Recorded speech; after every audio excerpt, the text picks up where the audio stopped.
Hello friends, welcome to Devanshika diaries. ఇప్పుడు మీరు వినబోతుంది ఏ చేరని ఈ బంధం స్టోరీలోని 39వ భాగం. మాయ పళ్ళు నూరుతూ మనోజ్ వైపు చూసి, ఏరా నేను నీతో గొడవ పెట్టుకొని అలిగి కూర్చున్నానా? నువ్వు నాకు ఫోన్ చేస్తే నేను లిఫ్ట్ చేయట్లేదా? అందుకే మీ అమ్మ చేత ఫోన్ చేయించావా అని అడిగింది. మమత గారు మళ్ళీ అందుకొని, ఓహో, ఆ బడుద్దాయి అక్కడే ఉన్నాడా? అప్పుడే కలిసిపోయారా? మరి నాతో చెప్పరే? మీరు ఇంకా గొడవ పెట్టుకొని ఎక్కడ ఊడిపోతారేమో అనుకొని నేను కలపటానికి ట్రై చేస్తూ ఫోన్ చేస్తున్నాను. సరేలే, కలిసిపోయారు కదా.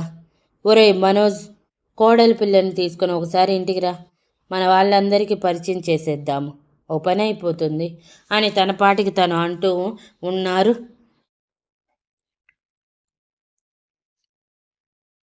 అమ్మా, ఎందుకే నన్ను ఇలా ఆడుకుంటున్నావు? ఎన్నిసార్లు చెప్పాలి ఈ రాక్షసిని నేను ప్రేమించటం లేదు అని, పెళ్లి చేసుకోను అని? అది కావాలని అంటే నువ్వు దాన్ని పట్టించుకొని పెళ్ళి అని ఎగురుతావు ఏంటి? నేను పెళ్ళి చేసుకోను అమ్మా అని ఏడుపు మొహం పెట్టి అన్నాడు మనోజ్.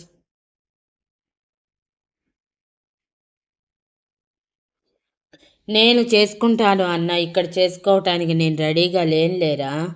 నువ్వు చేసుకుంటాను అన్న ఇక్కడ నేను చేయటానికి రెడీగా లేనులేరా అంటూ ఫోన్లో ఉన్న మమత గారితో, ఆంటీ ప్లీజ్ ఇక నన్ను వదిలేయండి, నాకు మీ అబ్బాయిని పెళ్లి చేసుకోవటం ఇష్టం లేదు. ఇన్ని రోజులు పెద్దవారు మీరే అర్థం చేసుకుంటారని వదిలేశాను, కానీ మీరు ఇలా నన్ను టార్చర్ చేయటం భావ్యం కాదు అని సీరియస్గా అంది. పెళ్లి చేసుకున్నాక ఇష్టం దానంతట అదే వస్తుందిరే, కానీ మీ ఇద్దరు నాకు బురిడీ కొట్టించాలని ట్రై చేయకుండా బుద్ధిగా పెళ్లి చేసుకొని పిల్లల్ని కని మా చేతుల్లో ఇద్దరు పిల్లల్ని పెట్టండి. ఆ తర్వాత మీరు కలిసి ఉంటారో విడిపోతారో అనేది అనవసరం అని అన్నారు. మాయ, సూర్య, సీరియస్ మ్యాటర్ని కూడా సిల్లీగా తీసుకున్న మమత గారి మాటలకి ఇటు విశాల్కి అటు మనస్వికి నవ్వు వస్తూ ఉంటే, నోటి మీద చేతులు పెట్టుకొని మనస్వి నవ్వు ఆపుకుంటూ ఉంటే విశాల్ యాటిట్యూడ్ చూపిస్తూ సైలెంట్గా నిలబడి ఉన్నాడు. మనోజ్ విశాల్ వైపు చూస్తూ, నువ్వేంట్రా అంత సైలెంట్గా ఉన్నావు? చెప్పరా అమ్మకి, దీనిని పెళ్లి చేసుకుంటే ఖచ్చితంగా నేను సన్యాసంలో కలుస్తానని, లేదంటే కొడుకు కోడలితో పాటు దూరంగా వెళ్ళిపోయి తల్లిదండ్రుల్ని వదిలేస్తానని. నీకు తెలియదా దీని గురించి? ఎంత పెద్ద రాక్షసో. దీనిని పెళ్లి చేసుకుంటే దీని నోటి దాటికి నేను తట్టుకొని నిలబడగలనా చెప్పు? బావా ప్లీజ్, నువ్వు ఇలా సైలెంట్గా ఉంటే అమ్మ బలవంతంగానైనా దీన్ని నాకిచ్చి కట్టబెట్టేస్తుంది అని వాపోయాడు. ఏదైనా మీరు తేల్చుకోండి, నన్ను కలపద్దు, ఓకే అని విశాల్ యాటిట్యూడ్గా చెప్పగానే మనోజ్ తల కొట్టుకుంటూ, అమ్మా ప్లీజ్ ఇంకా ఆడుకోకే, నీకు మా గురించి అర్థమయ్యిందని మాకు అర్థమయ్యింది. ఎందుకు అమ్మా బలవంతంగా మమ్మల్ని కలపాలని అనుకుంటున్నావు? మా ఇద్దరికి పెళ్లి చేసుకోవటం ఇష్టం లేదు అని అన్నాడు మనోజ్. మాయ కూడా సేమ్ అలాగే మాట్లాడగానే మమత గారు సీరియస్గా, చూడు మాయా, ఆడపిల్లవి, ఎంతో కొంత ఇష్టం నమ్మకం లేకపోతే నిన్ను నువ్వు మా వాడితో కలిసి ఎఫ్ఐఆర్ పెట్టి మాట్లాడుతావా చెప్పు? అది కూడా స్వయంగా తల్లికి ఫోన్ చేసి మరీ చెప్తావా చెప్పు? ఏదో ఒక మూల వాడంటే ఇష్టం ఉండబట్టే కదా. ఇక మనోజ్, నువ్వు ఏ ఆడపిల్లతోనైనా అంత క్లోజ్గా మాట్లాడని వాడివి మాయతో గొడవ పడుతూ కొట్టుకుంటూ తిట్టుకుంటూ డైలీ పికప్లు డ్రాపింగ్లు చేస్తూ తన అమ్మా నాన్నలతో బాండింగ్ పెంచుకుంటూ డైలీ అక్కడికి వెళ్ళి సొల్లు కబుర్లు చెప్తూ నైట్ ఎప్పుడో ఇంటికి వచ్చి నాతో కూడా సరిగా మాట్లాడకుండా నిద్రపోతున్నావు. ఇదంతా ఏంటి? మీకు అర్థమైందో లేదో కానీ నాకు మాత్రం బాగా అర్థమైంది. మీ ఇద్దరు పర్ఫెక్ట్ జోడీ అని. పెళ్ళైన వాళ్ళ మధ్య గొడవలు లేకపోతేనే అన్యోన్యంగా లేరు అనుకుంటారు. ఎందుకంటే ఏదో ఒక సమయంలో ఏదో ఒక విషయంలో చిన్న గొడవైనా సరే రావాల్సిందే. అప్పుడే కదా వాళ్ళ దాంపత్య బంధం ఎంత గట్టిగా ఉందో తెలిసేది. మీ ఇద్దరు జోడీ అయితే ఎంత గొడవ పడినా ఎంత తిట్టుకున్నా కొట్టుకున్నా సరే ఖచ్చితంగా విడిపోరు. అది నాకు తెలిసిన ప్రాక్టికల్ థింకింగ్. అందుకే నేను ఫిక్స్ అయిపోయాను. మా ఆయనే నా కోడలు. మీరు ఒప్పుకోకపోతే డైరెక్ట్గా వెళ్ళి తన అమ్మా నాన్నలతో మాట్లాడుతాను. ఎలానో పెద్దవాళ్ళు చెప్తే ఒప్పుకుంటారు కదా అని అన్నారు. మనోజ్, మాయ ఒకరి మొహం ఒకరు చూసుకుంటూ ఆలోచిస్తూ ఉండగానే మీ మౌనంలోనే అర్థమవుతుంది మీరు మీ బంధం గురించి ఆలోచిస్తున్నారని. బాగా ఆలోచించి కలిసి ఉండటానికే నిర్ణయం తీసుకోండి. మీరు తీసుకోకపోయినా నేనైతే ఫిక్స్ అయిపోయాను. ఆల్రెడీ మాయ అమ్మ ఫోన్ నెంబర్ నేను తీసుకున్నాను. ఆవిడతోనే డైరెక్ట్గా మాట్లాడుతాను అని చెప్పి ఫోన్ కట్ చేశారు. మనోజ్ కంగారుగా అమ్మ అమ్మ అని పిలుస్తున్నా లాభం లేక ఆల్రెడీ కట్ అయిన ఫోన్ వైపు డల్గా చూస్తూ ఉంటే మాయ కోపంతో ఊగిపోతూ, ఇదంతా నీ వల్లేరా, నువ్వే కానీ అమ్మతో పరిచయం పెంచుకొని నా గురించి చాడీలు చెప్పకుండా ఉండి ఉంటే నేను నీ మీద కోపం పెంచుకొని నిన్ను ఇరికించాలి అనుకుని నేను ఈ చిక్కుల్లో చిక్కుకునేదాన్ని కాదు కదా. ప్రశాంతంగా నా లైఫ్ ఏదో నేను చూసుకుంటూ ఉంటే దారిన పోయే దానయ్యలా వచ్చి నన్ను మా అమ్మ దగ్గర ఇరికించిందే కాకుండా మీ అమ్మ దగ్గర కూడా ఇరికించి ఇప్పుడు ఇక్కడ వరకు తీసుకువచ్చావు అని గొడవకి దిగింది. మనస్వి మాయ చేతిని పట్టుకొని ఆపి, మాయ నేను కూడా అంటున్నాను, నువ్వు మనోజ్ అన్నయ్యని పెళ్లి చేసుకో. మనోజ్ అన్నయ్య గురించి మనకి చాలా వరకు తెలుసు. పైగా విశాల్ గారి ఫ్రెండ్ అంటే ఏ రిమార్క్ ఉండదు. నీ లైఫ్ కూడా సెట్ అయిపోతుంది.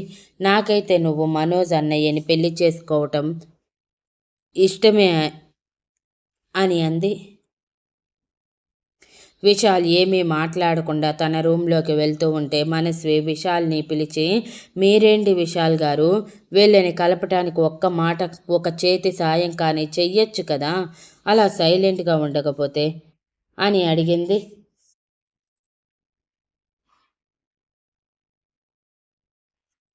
చేసి నా చేతులారా నా ఫ్రెండ్ జీవితాన్ని నాశనం చేయమంటావా? పెళ్ళంటే అది ఒక నరకం. సరైన లైఫ్ పార్ట్నర్ దొరకకపోతే జీవితం మొత్తం ప్రశ్నార్థకంగా మారుతుంది. అందుకే ఈ ప్రేమ పెళ్ళి అనే టాపిక్స్లో నేనెప్పుడూ ఇన్వాల్వ్ అవ్వను. నచ్చిన వాళ్ళు పెళ్లి చేసుకోండి, నచ్చిన వాళ్ళు విడిపోండి, నాకెందుకు అని సీరియస్గా చెప్పి వెళ్ళిపోయాడు.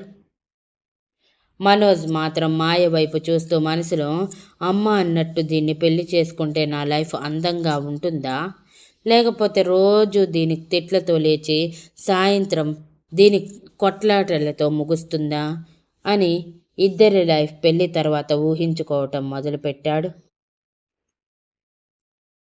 మరోవైపు మాయ కూడా ఎప్పుడు తన మంచి కోరే మనస్విని అలా చెప్పేసరికి మనోజ్ గురించి ఆలోచిస్తూ, నిజంగానే వీడిని పెళ్లి చేసుకుంటే లైఫ్ సెక్యూర్గా ఉంటుందా, ఆ రోజు ఇలా మరో గోజీ వచ్చి వీడిని పట్టుకుంటే నన్ను వదిలేసి వెళ్ళిపోతాడా అని ఆలోచించటం మొదలుపెట్టింది. వీళ్ళు ఇలా ఆలోచిస్తూ ఉండగానే పిల్లలు లేచి మమ్మీ అంటూ బయటికి కళ్ళు నిలుపుకుంటూ రావటంతో మనస్వి వాళ్ళని దగ్గరికి తీసుకొని ఫ్రెష్ చేయించి స్నాక్స్ పెట్టి, ఓకే ఇక మీరు బయలుదేరండి, ఉదయం నుంచి ఇక్కడే ఉన్నారు కదా, దొరక్క లీవ్ దొరికింది, ఇంటికి వెళ్ళి ప్రశాంతంగా ఫ్యామిలీతో ఎంజాయ్ చేయండి అని అంది. అప్పటి వరకు ఆలోచనలో మునిగిపోయిన మాయ మనోజ్లని ఉద్దేశించి,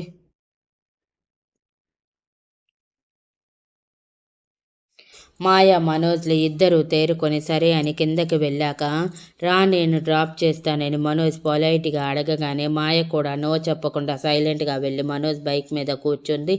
ఇద్దరినీ కలిపి బైక్ ఫ్రంట్ మిర్రర్లో చూసి పర్ఫెక్ట్గా అనిపించి ఇద్దరూ కరెక్ట్గా సెట్ అవుతామా అని ఆలోచిస్తుంది. మరోవైపు మనోజ్ ఆలోచనలు కూడా అలానే ఉన్నాయి.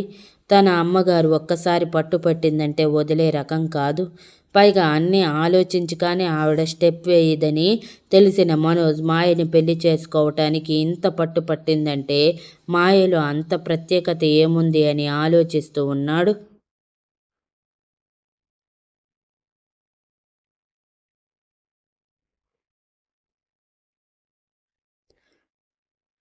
ఫుల్ వైన్ బాటిల్ లేపిన రాహుల్ బయటికి వచ్చి తూగుతూనే రోజీ రూమ్ దగ్గరికి వెళ్ళి ఒసే రోజీ డోర్ తీయవే అని కొడుతూ ఉంటే రోజీ అసహనంగా డోర్ తీసి ఏంటి నీ గోల, ప్రశాంతంగా పడుకోనివ్వవా అని అరిచింది.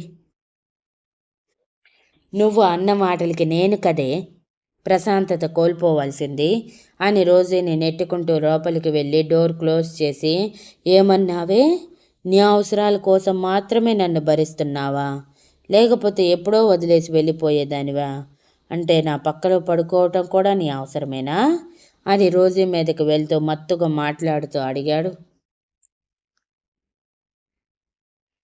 రోజీ కోపంగా రాహుల్ వైపు చూస్తూ, తాగున్నావు, ఇప్పుడు ఏం మాట్లాడినా నీకెక్కదు, మర్యాదగా బయటికి వెళ్ళు అని అంది. వెళ్ళను. ఏం చేస్తావు? ఈరోజు నీ మ్యాటర్ అటో ఇటో తేల్చేయాల్సిందే. అసలు నువ్వనే మాటలకి నాకు పిచ్చి లేస్తుంది. నిన్ను ఇష్టపడి నాదాన్ని చేసుకున్నందుకు బాగానే బుద్ధి చెప్తున్నావు. నన్ను రోడ్డు మీదకి తీసుకువచ్చి దారుణంగా అవమానించి వదిలేస్తానంటున్నావు కదా. ఎలా వదిలేస్తావో నేను చూస్తాను. ఆ యశ్వంత్ గాడు పుట్టినట్టు నీ కడుపున నా బిడ్డ కూడా పుడితే అప్పుడు చచ్చినట్టు నాతోనే పడి చస్తావు కదా అని రోజీని బలవంతంగా బెడ్ మీద పడేసి తన మీద పడిపోయి రోజీ ఎంత వద్దంటున్నా వినకుండా ఆపకుండా ముద్దులు పెడుతూ, ఈ రోజు నుంచి నువ్వు నా భార్యవి, నేను ఏం చెప్తే అది నువ్వు చెయ్యాలి, కాదని నోరు జారావా చంపేస్తాను. భార్యగా మొగుడి పక్కలోకి రావటం కూడా ఒక బాధ్యత, కాబట్టి మర్యాదగా నాకు లొంగిపో అని తన పాటికి తను చేసుకుంటూ వెళ్తూ ఉంటే రోజీకి కూడా రాహుల్ చేసే పనులకి మైకం కమ్మినట్టు అనిపించి తనకి లొంగిపోయి ఇద్దరూ కలిసి ఎంజాయ్ చేశారు. కానీ రాహుల్ మత్తులో ఉండటం వలన బాగా హార్డ్గా బిహేవ్ చేశాడు.